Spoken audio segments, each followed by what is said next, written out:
परंतु चांगल्या शुभ दिवशी पाडव्याच्या दिवशी राजसाहेबांनी तो निर्णय घेतला आणि महायुतीला पाठिंबा दिला। त्याचं एकमेव कारण काय असेल तर मोदीजींचं जे विकासाचं विजन आहे, देशाच्या प्रती मोदीजी जितक्या जबाबदारीने काम करतात, विकासाच्या माध्यमातून देशाला ज्या गौरवस्थानी पोचवलेलं आहे, या सगळ्या गोष्टी बघितल्यानंतर खऱ्या अर्थाने राजसाहेबांनी मोदीजींच्या विकासाच्या मुद्द्यावर महायुतीला पाठिंबा दिला।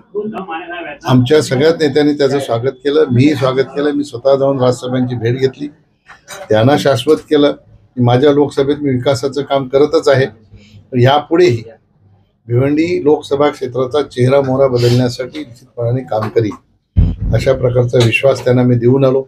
ही साथ आमची 4 तारखेपर्यंतची नाही, ही कायमची साथ असेल, अशा प्रकारचं बॉन्डिंग मनसे आणि महायुतीमध्ये कायमचं राहील, याच्यासाठी आम्ही सगळेच प्रयत्न करू।